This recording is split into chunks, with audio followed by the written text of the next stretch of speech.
Fim de semana com rebeliões e planejamento de motim na CCPJ de Pedrinhas. No sábado, 9 fugas em Pedrinhas e no domingo, 12 conseguiram escapar da Delegacia Regional de Viana. Detran inicia a campanha para alertar sobre os riscos de desrespeitar as leis de trânsito para motoristas e pedestres. E veja ainda, Sampaio se mantém firme na liderança da Série C. Já o Moto decepciona e perde na estreia da 2ª divisão no Campeonato Maranhense.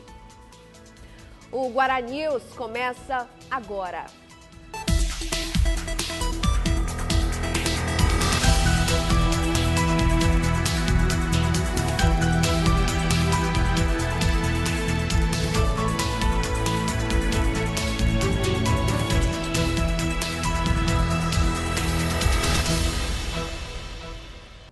Olá, boa tarde. O fim de semana foi marcado por novas fugas e problemas no sistema penitenciário do Maranhão. No sábado, 9 presos fugiram do complexo penitenciário de Pedrinhas depois que um carro derrubou o portão de entrada da Casa de Detenção Provisória, o CDP de Pedrinhas. Ainda no sábado, detentos fizeram uma rebelião na CCPJ de Pedrinhas. Eles quebraram 2 celas. A Polícia Militar esteve no local para controlar a situação. Várias armas brancas foram encontradas pelos policiais. No domingo, 12 presos fugiram da Delegacia Regional de Viana. No mesmo dia, a polícia recuperou um fugitivo. E hoje pela manhã, outro detento foi recapturado. E novamente, em Pedrinhas, no final da visita dos presos na tarde de ontem, detentos tentaram fazer de refém um agente penitenciário que conseguiu evitar uma rebelião. A imprudência dos motoristas contribui para o grande número de acidentes, mas os pedestres também têm ajudado a aumentar os registros. É que quem está fora dos veículos também tem que respeitar as leis de trânsito. O Detran começa hoje uma campanha para incentivar a prudência dos dois lados, os condutores e também os pedestres. Nas avenidas de São Luís é muito comum flagrar pessoas atravessando fora da faixa de pedestre. Atitudes imprudentes que colaboram para um triste índice. Segundo a Secretaria de Estado de Segurança Pública, somente no primeiro semestre deste ano foram registradas 20 mortes por atropelamentos na capital. Apesar do número de mortes parecer pequeno, diariamente são registrados vários acidentes sem vítimas fatais em São Luís. Segundo dados do SAMU, somente no primeiro semestre deste ano foram atendidas 431 pessoas vítimas de atropelamentos na região metropolitana de São Luís. Grande parte desses acidentes poderiam ser evitados se os pedestres fizessem o uso da faixa. Do total de acidentes, 253 pessoas foram atropeladas por carros de passeio, 136 por motocicletas, 29 por ônibus, 8 por caminhões e 5 por bicicletas. Para o diretor do Detran no Maranhão, estes acidentes são relacionados à imprudência dos motoristas e dos pedestres, que insistem em desrespeitar a faixa. A principal causa, sem dúvida, é a falta de atenção, né? O descuido, tanto por parte do pedestre quanto por parte do motorista, do condutor. Nós temos levantamentos que muitos pedestres, muitos motoristas estão causando acidente usando o celular. Às vezes o pedestre vai atravessar uma via, está passando mensagem no telefone, existe pesquisa já referente a isso, e esse descuido acaba causando o acidente. Como forma de reduzir o número de atropelamentos e incentivar o uso da faixa de pedestre, durante toda a semana o Detran irá realizar ações educativas em uma campanha que tem como slogan: no trânsito, todo mundo é pedestre. Na verdade, nós vamos para a porta das escolas, né? Tanto as escolas públicas quanto as escolas particulares. Nós vamos, tanto na hora da entrada da escola como na hora da saída, nós vamos estar com toda a equipe do Detran, nós vamos estar com a polícia militar, vamos estar orientando, principalmente a questão da faixa de pedestre. Vamos incentivar a nossa população a usar a faixa de pedestre, não atravessar em lugar proibido. E ainda falando em trânsito, ontem um homem morreu atropelado na Avenida Guajajaras, no São Cristóvão. A vítima, de 50 anos, era vendedora de flanelas para carros e foi atingida por uma moto que não parou para prestar socorro. Com este caso, chegam a 9 mortes por atropelamento registradas em São Luís somente no mês de agosto. No Coatrac, os moradores reclamam que o abastecimento de água está irregular. Em algumas casas, a água só chega de madrugada, mas as tarifas chegam todo mês. A falta d'água na região do Quatraque é a principal reclamação dos moradores de um dos locais mais populosos de São Luís. Quando a água aparece nas torneiras, é sempre de madrugada, dura pouco tempo e com uma cor questionável. Vem suja, vem dessa cor que você está olhando, barrenta, parece mais uma Fanta laranja. E vem rapidinho, tem que passar a noite inteira acordando para ver se chega. E quando chega é 20, 30 minutos, tem que correr para encher. Os moradores reclamam também que as contas continuam chegando com frequência. Esta aposentada diz que a conta deste mês é de R$ 191,45 e ela quer o cancelamento das contas porque paga R$ 120 por semana para ter água em casa que não é da Caema. Eu queria que dessem baixa nessas contas porque não tem condição. Minha filha mora no bairro de Fátima, almoçou comigo anteontem, ela disse: mamãe, desde outubro nós estamos com problema de água, nunca mais foi conta para ela.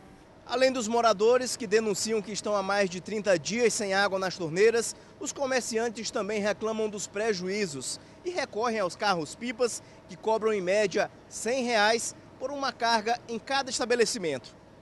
Esta padaria, por exemplo, vai pagar neste mês R$ 758,97 de conta de água, além de pagar R$ 100 por dia para ter água no local. Olha, aqui na padaria a gente compra todos os dias, sabe? Ontem a gente nem conseguimos água, porque eles não tinham mais nem como abastecer para a gente. A Caema informou para a gente que era um problema de água aqui, que na segunda estava funcionando, mas não voltou. A nossa produção procurou a Prefeitura de São Luís para falar sobre o abastecimento irregular de água no Quatraque, mas até agora não tivemos resposta. A seguir, nova lei de atendimento às vítimas de abuso sexual gera polêmica.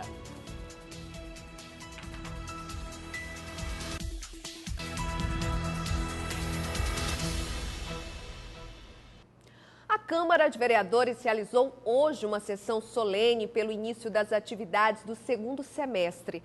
Outras informações com o repórter Ismael Gama. Depois de 17 dias de recesso, a Câmara de Vereadores voltou hoje às atividades. Estou aqui com o presidente da casa, Isaías Pereirinha. Presidente, durante esse recesso a Câmara foi ocupada por alguns manifestantes da APACO e também de estudantes. Qual a avaliação da casa em relação a essa ocupação? A avaliação é muito tranquila, até porque nós somos acostumados com movimentos sociais e sabemos que quando as reivindicações são justas e feitas sem baderna, nós temos que realmente recepcioná-las. E recepcionamos, tanto prova que marcamos uma sessão para quarta-feira, no horário regimental da casa, para recebermos as reivindicações dos manifestantes e tentarmos dar uma conotação melhor junto ao Poder Executivo.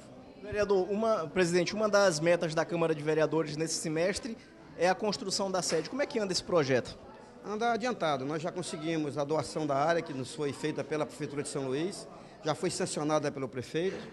Nesse momento agora cabe a primeira parte, a doutora Cátia Bogeia, fazer a licitação dos primeiros 15 milhões que já estão aguardando no banco, né, para seriamente começar a parte de estrutura da Câmara Municipal de São Luís. Né? Então, vai ser feito o primeiro processo licitatório e após a primeira etapa, as outras etapas seguintes, que é junto à Prefeitura e junto ao Governo do Estado. Presidente Isaías Pereirinha, obrigado pela entrevista. Ismael Gama para o Guaranews. A presidente Dilma Rousseff sancionou a lei que libera o uso da pílula do dia seguinte em hospitais públicos do país. Agora o governo quer mostrar que a nova lei não permite o aborto. É apenas uma prevenção da gravidez indesejada. Mas a medida não agradou muita gente e provocou discussões. A lei foi publicada no Diário Oficial no último dia 2 de agosto. O uso da pílula do dia seguinte é indicado em até 72 horas como medida de prevenção. Também fica determinado a entrega do medicamento sem o boletim de ocorrência e o atendimento emergencial às vítimas de estupro em hospitais públicos. Porque tem outras maneiras de evitar, então que seja evitado de outra forma, mas não praticando o aborto. Eu não sou a favor do aborto. Eu acho normal, tá certo. Evita que se acontecer de novo a pessoa pegue filhos. Eu concordo. Por quê? Porque, em primeiro lugar, você é estuprada hoje. Aí amanhã, de repente, fica grávida de uma pessoa que não convém. Tem que tomar no outro dia para evitar isso. A lei que garante assistência médica e psicológica às vítimas de violência sexual entra em vigor daqui a 90 dias. E, de acordo com o governo federal, não legaliza a prática do aborto. Bom dia a todos. Esse assunto é de extrema relevância para todos nós. Afinal de contas, a pílula do dia seguinte ela já existe há algum tempo e ela já é oferecida pelo nosso hospital desde o ano de 2002. Os especialistas alertam: a pílula do dia seguinte, ao contrário do que muita gente imagina, não deve ser considerada um método contraceptivo, principalmente pelos efeitos colaterais. Como possui alta dosagem hormonal, a pílula do dia seguinte pode causar alterações no ciclo menstrual da mulher, quanto mais frequente o uso. Dessa forma, tanto a data de precisão da próxima menstruação quanto o cálculo do período fértil podem ser prejudicados se não for usado um método contraceptivo eficaz nas próximas relações, além de causar outros problemas. Na verdade, quando nós utilizamos o termo pílula do dia seguinte, nós queremos, na verdade, até que esse termo, aos poucos, ele não vai sendo mais utilizado, porque o termo certo é contracepção de emergência, justamente para mostrar que só vai ser utilizado em casos de emergência. A medida torna obrigatórias práticas que até agora eram apenas recomendações do Ministério da Saúde. De acordo com o governo, desde que o SUS começou a fornecer a pílula do dia seguinte para vítimas de estupro, caiu pela metade o número de abortos legais, aqueles que são permitidos por lei.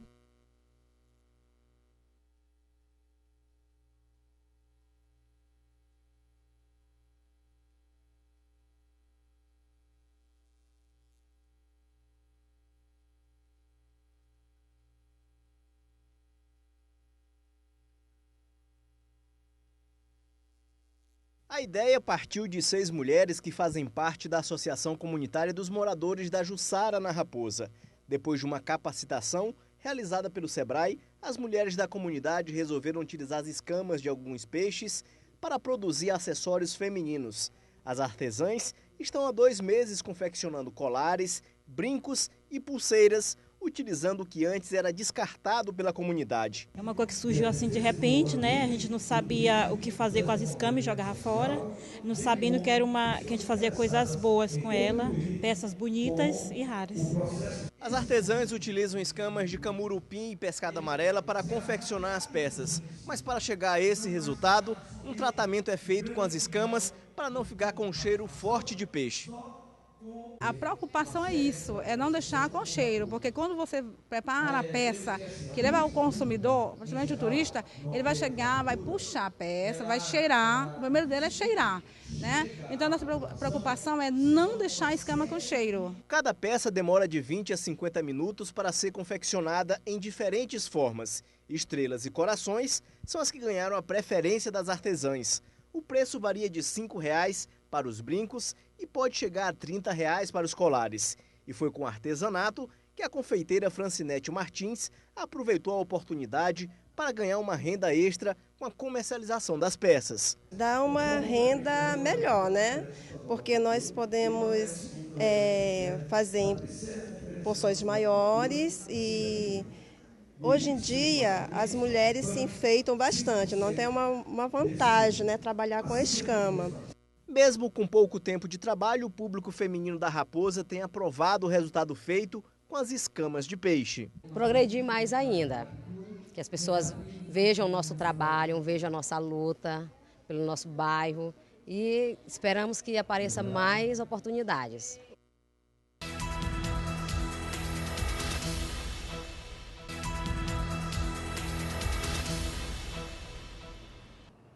Nós tivemos um pequeno problema no áudio no bloco anterior. Você assistiu a reportagem sobre um grupo de mulheres de Raposa que consegue transformar escamas de peixes em acessórios femininos, como brincos, colares, e isso é uma geração de renda para elas. E ainda falando em Raposa, uma praça que é o principal ponto turístico e também área de lazer para os moradores, está sem manutenção em condições precárias. A maré avança e destrói o calçamento. O único parquinho está quebrado. Sem os atrativos para receber visitas, a comunidade reclama do prejuízo no turismo. Localizada na região metropolitana de São Luís, a cidade da Raposa tem como principais fontes de renda a pesca, a venda de artesanato e e o turismo, que atrai centenas de pessoas que querem conhecer as belezas naturais do local, mas se decepcionam ao chegar na cidade. A primeira impressão aqui é uma cidade ainda um pouco abandonada, certo? Eu vi as ruas, o trânsito caótico na situação, buraqueira e a falta de estrutura. Na Praça do Pescador, que é um dos cartões postais da cidade, o playground está abandonado e o calçamento está completamente destruído por conta do avanço da maré. O local é o principal ponto de saída de turistas que querem conhecer as belezas da cidade com um passeio de barco. Quem transporta passageiros denuncia que está tendo prejuízos com cancelamento de viagens por conta da estrutura da praça. Já aconteceu 2 vezes a gente entregar o cartão da gente e as pessoas dizer que a nossa praia aqui, o Viva, está muito nojento, que não tem estrutura de nada, então isso entristece a gente, porque eles vêm naquelas intenções de vir fazer o passeio e se sentir bem na nossa cidade. Há 3 anos o local não passa por manutenção e este guia reclama da situação. Infelizmente sim, logo eles se deparam com a estrutura que hoje apresenta a cidade, que é precária. No momento que a gente faz o embarque do pessoal aqui na orla, reclamações por cima de reclamações, inclusive a questão da acessibilidade também é muito complicada. Mas a partir do momento que ele embarca na embarcação para fazer o passeio, já muda totalmente essa questão. Quem conhece a cidade se encanta, mas sai decepcionado com a estrutura do local. Muito bonito, mas precisa melhorar, né?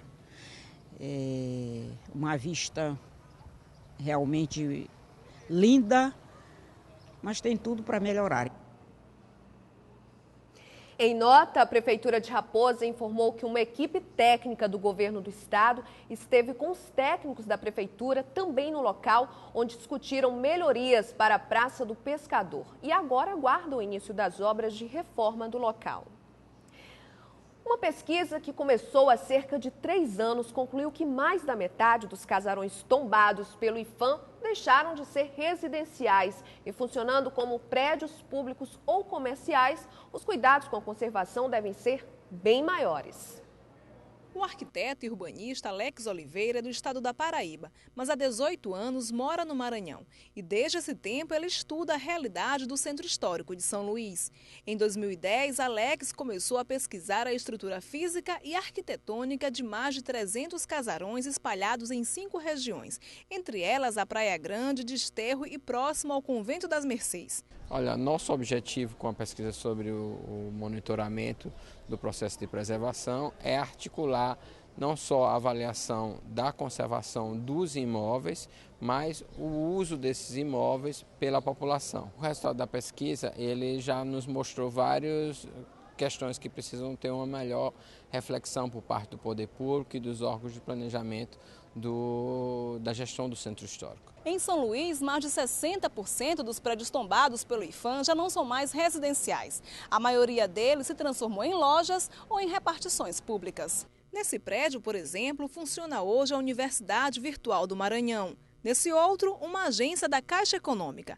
Mas, de acordo com o pesquisador, o que mais preocupa ainda é o abandono de muitos casarões do Centro Histórico. Olha, o uso dos imóveis, depois que nós empreendemos aqui no Centro Histórico, os sucessivos investimentos de reabilitação, ele mudou consideravelmente. Quer dizer, nós hoje temos um grande número de imóveis, mais de 60% dos imóveis não são mais residenciais na área do Centro Histórico.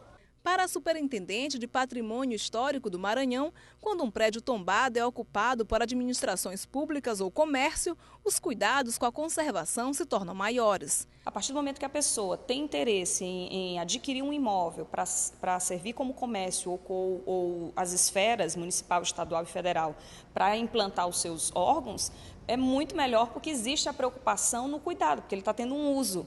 Então, a partir do momento que ele tem um uso, ele tem uma manutenção dos prédios. Nós entendemos dessa forma, então, que não há problema. E agora o futebol, começamos pela Série C do Campeonato Brasileiro. No sábado, o Sampaio não teve dificuldades para vencer o Santa Cruz. O Tubarão se manteve na liderança do Grupo A. O Castelão ficou pequeno para tanto torcedor. Dentro e fora do estádio, uma multidão tricolor estava ansiosa para o início da partida, com direito a palpites para o placar. 2-0 tá bom. E teve até torcedor do Moto sonhando com 3-0 para o Sampaio. Realmente eu sonhei com o placar, o Sampaio ganhando de 3-0. A torcida do Santa Cruz também marcou presença, cantando o hino do clube. Mas como o futebol se decide em campo, vamos ao início da partida. Logo no comecinho do jogo, o Sampaio partiu para cima. Pimentinha lançou a bola para Cleitinho, que sofreu o pênalti após uma dividida com o goleiro adversário, por volta de 10 minutos do primeiro tempo. Thiago Cavalcante cobrou e fez 1-0 para o tricolor maranhense. O time pernambucano fez várias tentativas, mas não teve sucesso nas finalizações.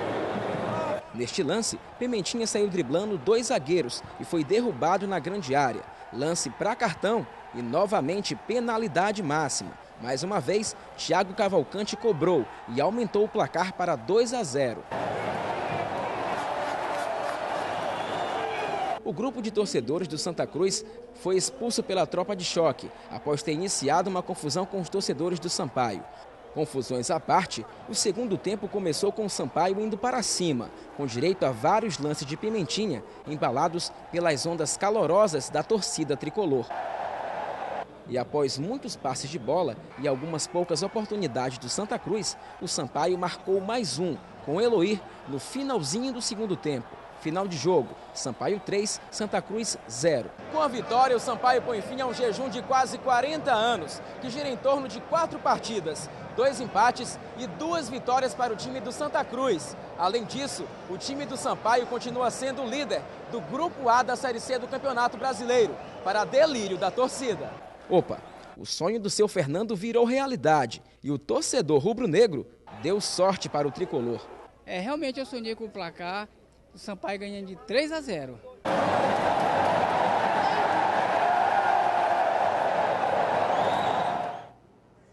Já pela Série B do Campeonato Maranhense, o Moto perdeu de virada para o Sabiá no Castelão. Mais uma vez, os rubro-negros que compareceram ao estádio saíram decepcionados com a equipe. O resultado frustrou a expectativa dos torcedores que esperavam ver uma nova equipe no início da competição.